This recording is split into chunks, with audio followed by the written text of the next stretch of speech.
Alors c'est un peu le paquet cadeau des investisseurs, le paquet cadeau de cette rentrée. La BCE qui a promis d'en faire plus, les attentes sont fortes parce que l'inflation elle est un peu, un peu chancelante, l'activité a freiné. Résultat, voilà, la BCE qui se réunit dans 48 heures est attendue au tournant par les marchés. Bonjour Mathieu. Bonjour David. Mathieu Plane, directeur adjoint du département d'analyse et prévision de l'OFCE. Là encore une fois, les mesures sont attendues, gros paquet de mesures. On va revenir dans le détail encore une fois, on va s'expliquer la baisse du taux de dépôt, ce que c'est, peut-être la réouverture d'un QE, c'est pas sûr. Qu'est-ce qu'il y a d'autre? Des précisions sur les jumbo, les prêts énormes consentis aux banques. Mais là, on se dit quand même au-delà de ça, tout ce cocktail qu'on attend, est-ce que vraiment ça va faire chou blanc? Est-ce que ça peut vraiment relancer, encore une fois, la croissance, l'inflation? Est-ce que ça peut, on va dire, atténuer ou alors atténuer les craintes que certains ont, que ça freine trop fort, peut-être la récession, on n'en est pas là. Parce que honnêtement, dire que le taux de dépôt, on va expliquer ce que c'est, va passer de moins 40 points de base à moins 50, mais on s'en fout, quoi. Non. Ouais, on s'en fout. Non, mais mais c'est pas ça qui va changer radicalement la conjoncture, on est d'accord. Non, c'est plutôt les messages envoyés qui sont importants. Ils ont déjà été envoyés cet été, les messages. Oui, mais ils sont renforcés. Draghi, et puis, il ne faut pas oublier que Christine Lagarde va prendre la suite. Donc, il y a aussi une façon de cranter les choses à venir.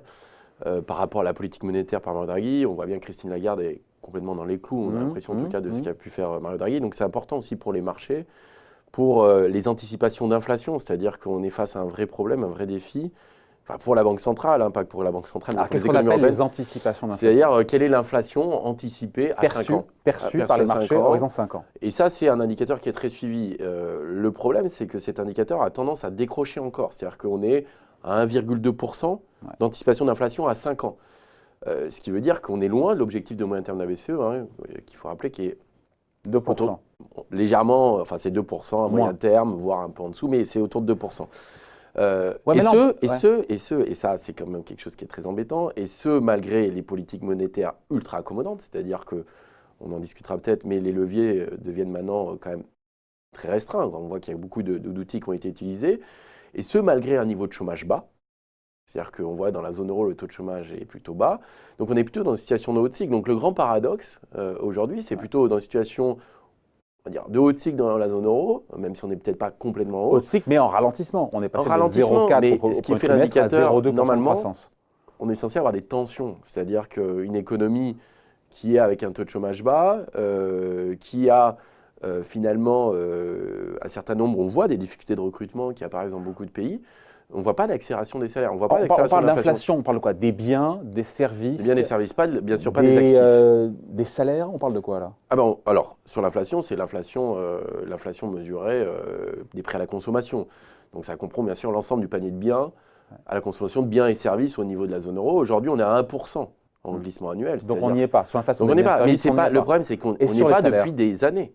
On n'y est pas depuis des années. Mais encore une fois, là, vous parlez des marchés, de ce que pensent les marchés, les anticipations d'inflation à 5 ans, c'est ce que suit la BCE. Soit, moi, je vous parle de l'économie réelle. On a une phase de ralentissement et on se rend compte que les leviers, enfin le paquet de mesures, on va voir, parce que la créativité de Mario Draghi est absolument géniale, même s'il faut mettre tout le monde d'accord, et ce n'est pas encore facile autour de la table des gouverneurs. Je vois, si ça ne servait à rien, encore une fois, c'est intéressant parce que Philippe Lane, c'est le chef économiste de la BCE, il a sorti quelques jours les estimations des effets passés des mesures de politique monétaire non conventionnelle. Tout ce qui a été fait, ils ont calculé quoi, la BCE? Ça a apporté 0,5% de croissance par an et d'inflation en plus par an.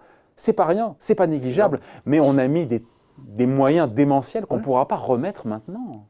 Alors, oui, tout à fait, mais c'est vrai que le contrefactuel, le demi-point de croissance et les demi-points d'inflation, c'est énorme. C'est énorme, c'est-à-dire que dans la trajectoire quand même des économies, c'est beaucoup. Surtout, quand vous voyez les impacts que ça peut avoir sur le marché du travail, sur le pouvoir d'achat. Oui, mais les taux directeurs sont passés, je ne sais plus, de 3 ou 4 à 0. Il y a eu 2500 milliards d'actifs achetés et mis au bilan de la BCE. Dans une situation de crise économique exceptionnelle. C'est-à-dire qu'il y a eu aussi cela, c'est que la politique monétaire, d'ailleurs, est venue sauver l'euro en 2012, clairement ce qu'a fait Mario Draghi, mais dans un moment où tous les pays ont fait de la consolidation budgétaire comme jamais. Donc c'est vrai qu'on a quand même, il ne faut pas oublier, on a eu un double dip dans la zone euro, c'est-à-dire qu'on a eu une récession extrêmement violente en 2009 suite à la crise des subprimes, mais on en a une aussi en 2012 et 2013. Et derrière ça, un programme d'ajustement budgétaire colossal, Ce qui fait que Mario Draghi, en fait, est venu contrebalancer D'accord. les politiques budgétaires très restrictives. La question, c'est est-ce qu'aujourd'hui, on est sorti de cette situation? Est-ce que les économies sont reparties sur des rails? Ce que vous me dites, c'est qu'aujourd'hui, OK, ça freine un peu hors zone euro, mais il n'y a pas besoin de stimuler de manière monétaire. Au-delà du fait, question connexe, est-ce que vraiment la BCE en a les moyens? Et là, on peut vraiment en douter. Il y a deux questions. Si, il y a des moyens. Il y a encore des choses à faire. Il y a d'abord les messages envoyés. Sur l'économie. Moi, c'est la question qu'on pose. Et si les mesures de la BCE ne servaient à rien? Ouais. Alors, une fois de plus, dans les anticipations, dans les accrochages d'anticipation, dire en fait on continue à soutenir l'économie, c'est quand même important. C'est-à-dire qu'on voit, est-ce qu'on met en place un nouveau programme de quantitative easing? On va en parler, mais ça, c'est pas sûr du tout. Hein. C'est pas sûr, mais c'est quand même le scénario plutôt attendu. Il est quand même là-dessus à partir de janvier sur le quantitative easing. Après, ça peut être sur l'ampleur. Il y a un problème, c'est qu'aujourd'hui, la BCE ne peut pas détenir c'était la norme qui était donnée, plus de 33% des titres de dette de pays.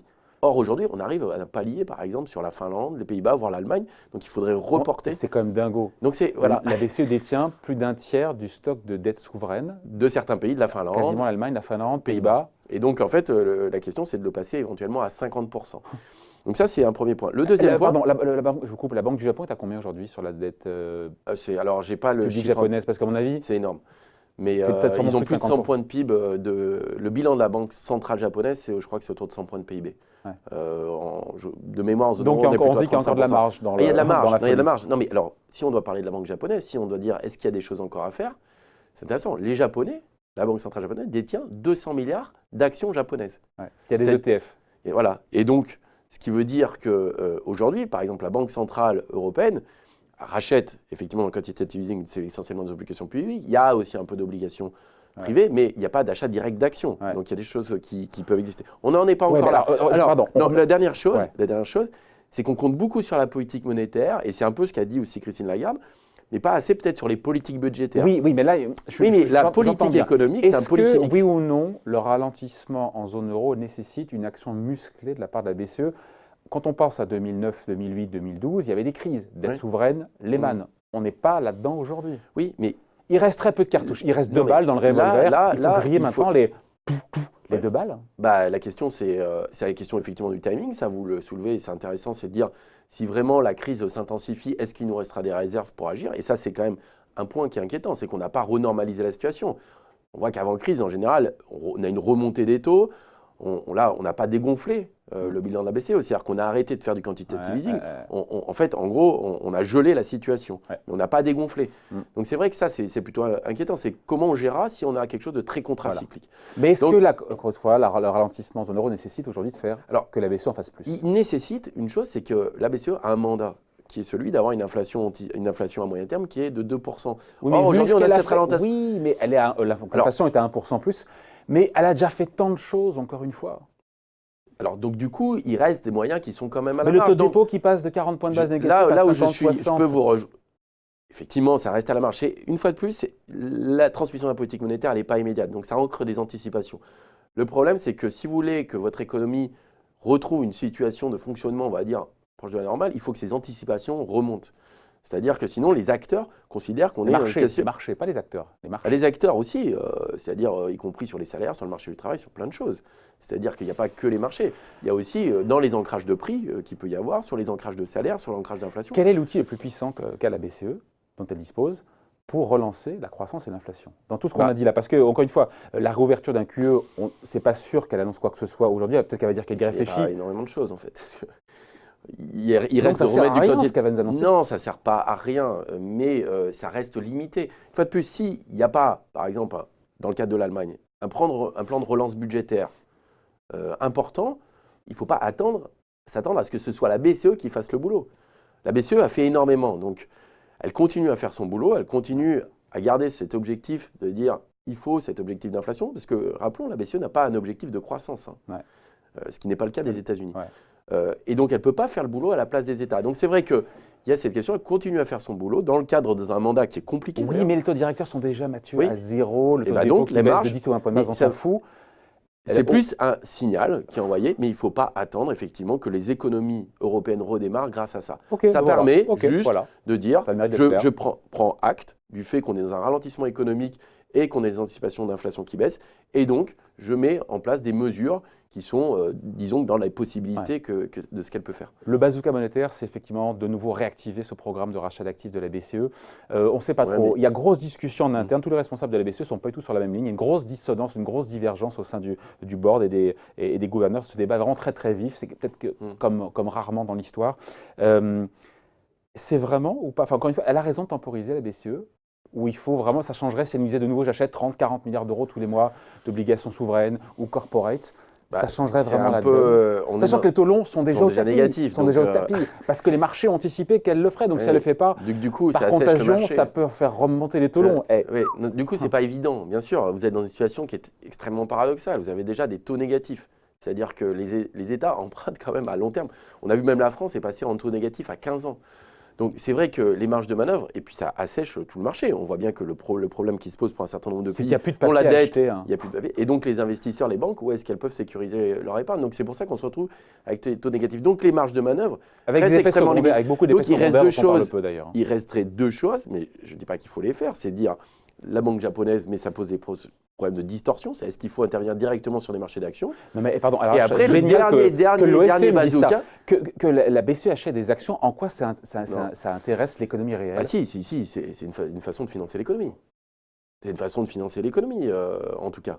Le système vous a bouffé, là. Non, mais pas du tout. Alors après, et puis le troisième point, il est sur l'hélicoptère monnaie, qui serait vraiment le dernier bazooka, qui est dit, vous voulez introduire de la liquidité sans contrepartie, qui est dire, effectivement, mais on n'en est pas là. Non, mais la question, certains économistes la posent. Il y a eu une interview récente de Daniel Cohen dans Les Échos qui proposait que soit distribué à Noël 1 000 € par ménage européen par l'hélicoptère monnaie. Donc, ce que je veux dire, il y a quand même des débats autour de ça. Et je pense que c'est se tromper de penser que c'est la politique monétaire peut tout et qu'aujourd'hui, il y a un rôle des États, et notamment ceux qui ont des capacités financières à s'endetter, qui ont des taux négatifs. On est face à des taux négatifs. Alors à ce moment-là, il faut soutenir l'activité par des investissements longs, par la transition. Et surtout, l'Allemagne, aujourd'hui, qui a des excédents budgétaires, peut relancer son économie de façon plus ou moins autonome. Ce qui est dingue, c'est que les marchés attendent énormément de jeudi de la BCE, alors qu'on vient de dire finalement qu'elle a très peu de moyens et que l'impact de ces décisions qu'elle va annoncer, seront excessivement limités. Oui. C'est quand même un paradoxe. Quand même. Oui, alors, parce qu'il y a cette histoire d'anticipation, c'est de dire quelle est la conduite de la politique monétaire pour les mois, les années à venir. C'est-à-dire qu'une fois de plus, il y a Mario Draghi s'en va, Christine Lagarde arrive. Est-ce qu'on est dans la continuité? On voit que ça fait quand même débat au sein du board. Tout le monde n'est pas forcément d'accord sur la politique monétaire à conduire.